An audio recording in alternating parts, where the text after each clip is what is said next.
Hi guys, welcome back to my channel.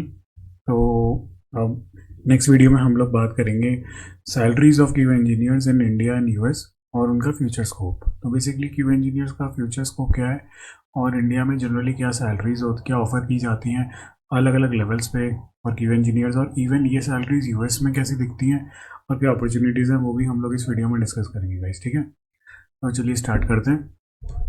तो salaries अगर in India की मैं बात करूँगा इस, तो हम तीन सेक्शंस में इनको डिवाइड करते हैं।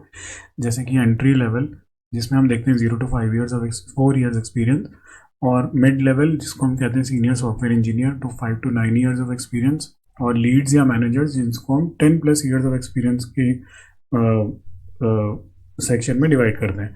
तो एंट्री लेवल जो कि एक सॉफ्टवेयर इंजीनियर होता है, और यहाँ पे भी हम दो केस देखते हैं जहाँ पे एक सर्विस बेस्ड कंपनीज होती हैं और प्रोडक्ट बेस्ड कंपनीज होती हैं। तो सर्विस बेस्ड कंपनीज जो होती हैं वो generally 0 to 4 years of experience as Q engineers को 2.5 LPA टू 5.5 LPA की सैलरी ऑफर करती है। वहीं पर ही सेम लेवल पे जो प्रोडक्ट बेस्ड कंपनीज होती हैं वो around 8 LPA to 15 LPA offer करती हैं। ठीक है, तो यहाँ पे आप देखोगे कितना ज़्यादा गैप है बेस्ड ऑन आप कौन सी कंपनी पिक करते हो, प्रोडक्ट बेस्ड या फिर सर्विस बेस्ड। तो दोनों ही कंपनीज, टाइप ऑफ कंपनीज आपको अलग अलग सैलरी रेंज ऑफर करती है। जहाँ पे आप देखोगे product based companies entry level को ऑब्वियसली ज़्यादातर जैसे IITs NITs ग्रेजुएट्स जो होते हैं उनको पिक करती है। तो वहाँ पे हमारी सैलरी 8 to 9 lakhs मिनिमम ही होती है, और वो की 15 16 17 LPA entry level Q engineers को ही मिल जाती है। ठीक है, वहीं सर्विस बेस्ड कंपनीज में वो कंपैरेटिवली काफ़ी कम होता है। नाउ अगर हम बात करें मिड लेवल जो कि सीनियर सॉफ्टवेयर इंजीनियर होता है, तो 5 to 9 years ऑफ एक्सपीरियंस होते हैं। वहाँ पे आप देखोगे कि सर्विस बेस्ड कंपनीज में अराउंड उनका पैकेज, अगर आप 5 to 9 years ऑफ एक्सपीरियंस हो और आप कोई सर्विस बेस्ड कंपनी में ऑलरेडी हो, तो आपका ज़्यादा से ज़्यादा 8 से 9 लाख पैकेज वहाँ पे पहुँचेगा।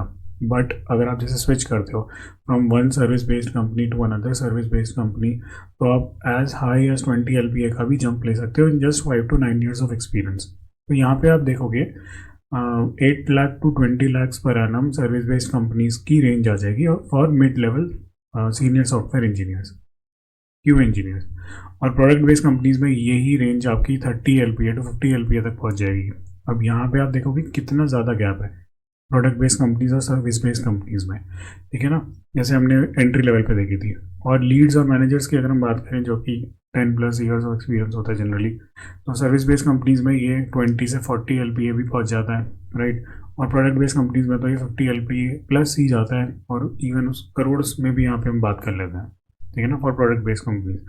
तो यहाँ तो आपने समझ लिया कि सर्विस बेस्ड और प्रोडक्ट बेस्ड कंपनीज में काफ़ी ज़्यादा यहाँ पे वेरिएशन होती है सैलरी की। बट अगर आप एक चीज़ नोटिस करोगे गाइस, अगर आप सर्विस बेस्ड कंपनीज में भी शुरू से रहते हो और इवन मिड लेवल और सीनियर लेवल पे भी जाते हो, तो यहाँ पे जैसे मैंने रेंज दी हुई है 8 LPA टू 20 LPA, तो जैसे कि यहाँ पे आप देखोगे, अगर आप समझ पा रहे हो, तो यहाँ पे मोस्टली जो खेल है वो स्विचिंग का भी होता है। तो जितनी आप कंपनीज को एक सही टाइम पे, ऐसे भी नहीं कि बहुत जल्दी जल्दी स्विच कर रहे हो, अगर आप सही टाइम पे कंपनी स्विच मारते हो, तो आपका 8 मिड लेवल पे जैसे आप मानते हो, आप जैसे 5 years या 6 years में दो कंपनी चेंज कर लेते हो, तो ज़रूरी नहीं है कि आपको 8 LPA का ही पैकेज मिलेगा, आप 20 LPA तक जा सकते हो इन जस्ट 5 years।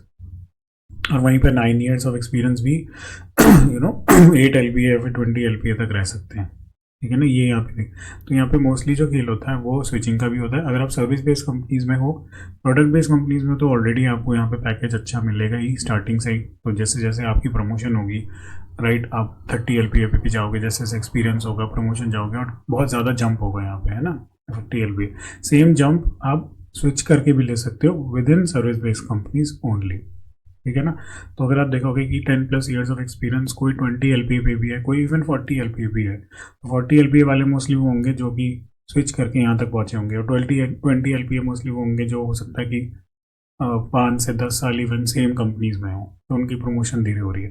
तो ऐसा नहीं है कि मैं आपको यहाँ ये बताना चाहता हूँ कि ऐसा नहीं है कि इंडिया में अगर आप सर्विस बेस्ड कंपनीज में काम कर रहे हो तो आपका पैकेज कम ही होगा, नहीं, ऐसा नहीं है।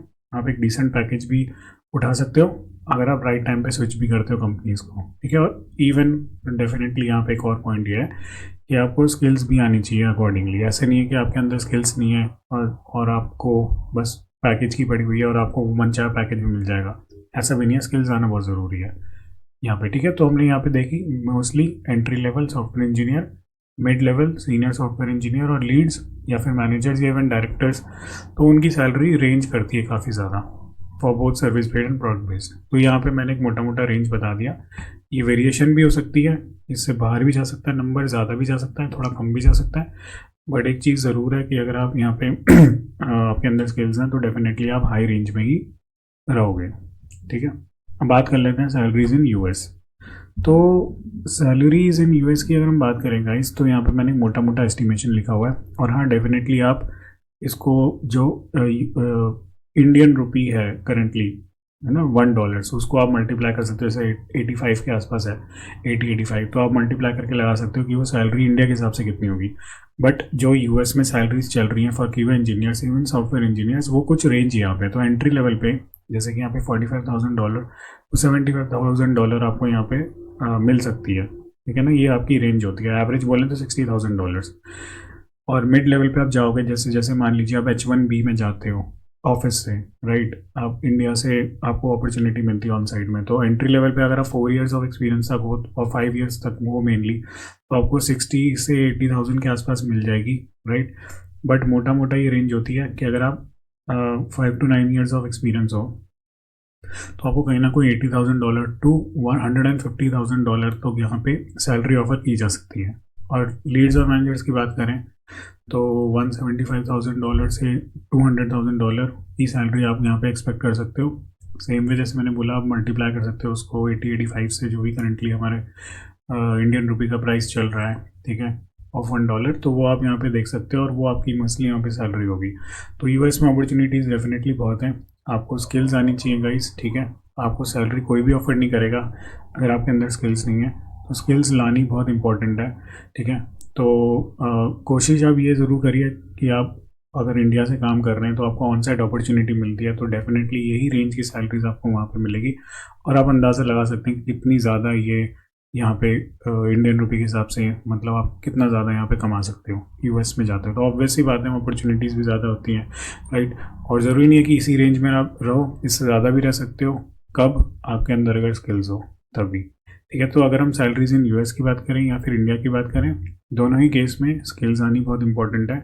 स्किल्स आएगी तो आप इजीली ये सैलरी पैकेज ग्रैब कर सकते हो, इवन इससे ज़्यादा भी कर सकते हो, राइट। ऐसा कोई हार्ड एंड फास्ट रूल नहीं है कि आपको इतनी ही मिलेगी जो यहाँ पे रेंज लिख दिया है ना, ये एक एस्टिमेशन है, इससे बेटर आपको मिल सकती है, हाँ, अगर आपके अंदर स्किल्स हैं, ठीक है।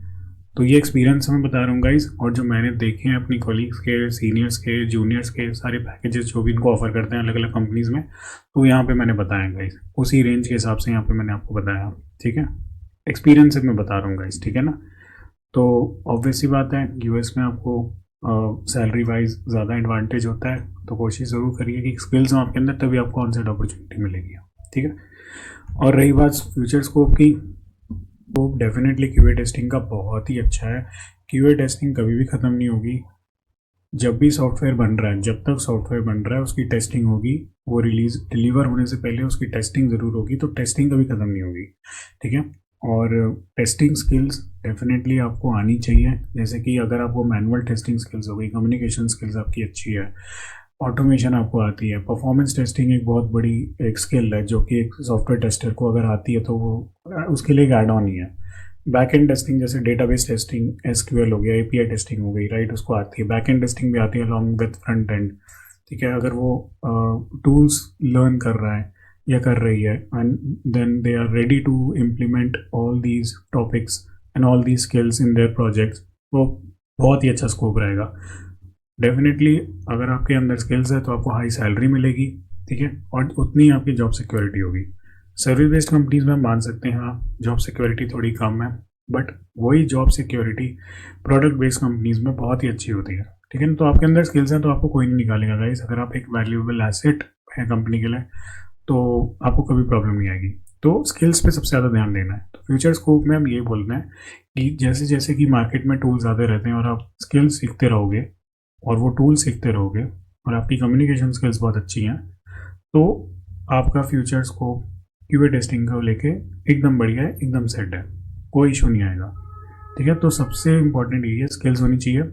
अगर आपके अंदर स्किल्स नहीं है तो कोई और आपकी जॉब ले लेगा जो जिसके अंदर ज़्यादा स्किल्स हैं, या फिर आज जैसे एआई हो गया, एआई टूल्स आपको सीखने पड़ेंगे, है ना, अपने काम को प्रोडक्टिव बनाने के लिए, टाइम बचाने के लिए। तो वही कंपनीज देख रही है, और वही स्किल्स आपको अगर आती है तो कोई दिक्कत ही नहीं है। तो फ्यूचर स्कोप में भी ये बात करें कि सैलरी डेफिनेटली अच्छी होगी अगर आपके अंदर स्किल्स हैं। तो मेरी वीडियो बनाने का एम यही था गाइस कि मैं बहुत ज़्यादा बातें ना बनाऊं, डायरेक्टली पॉइंट पे आके बताऊं कि कितनी सैलरीज आप एक्सपेक्ट कर सकते हो और कब कर सकते हो, जब आपके अंदर स्किल्स हैं। राइट, स्किल्स है तो सैलरी मिलेगी, स्किल नहीं है तो सैलरी उतनी कम होगी, इवन जॉब मिलना भी मुश्किल हो जाए मुश्किल हो जाए। तो इस वीडियो में यही मेरा टॉपिक था गाइस, यही समझाने का मेरा एम था। आई होप आपको समझ में आया होगा कि सैलरीज आपको अच्छी मिल भी सकती हैं, कम भी मिल सकती हैं, and it all depends on क्या स्किल्स आपकी कितनी अच्छी हैं, राइट, और कितने आप स्किल्ड हैं। तो ये सारी चीज़ें हैं इस वीडियो में गाइज। आई होप आपको वीडियो पसंद आई होगी। अगर कोई भी डाउट हो तो प्लीज़ कमेंट सेक्शन में ज़रूर बताएं। वीडियो अच्छी लगी तो उसको लाइक करें, चैनल को सब्सक्राइब ज़रूर करें, और कोई भी सजेशन हो तो आप मुझे बता सकते हैं। मैं एक already automation testing interview series की एक सीरीज़ मैंने निकाल रखी है, उसमें मैं वीडियोस बना रहा हूँ, तो मैं उस वीडियोस को भी कंटिन्यू करूँगा। बीच बीच में मैं ऐसे टॉपिक्स भी डालता रहूँगा गाइस, ताकि हमारा ओवरऑल एक जो फोकस है एज अ क्यूए करियर वो बना रहे, और हम साथ साथ टेक्निकल स्किल्स भी सीखते रहें। राइट, तो आशा करता हूँ वीडियो पसंद आई होगी गाइज। तो इस वीडियो में इतना ही। Thank you so much for watching. Take care and bye.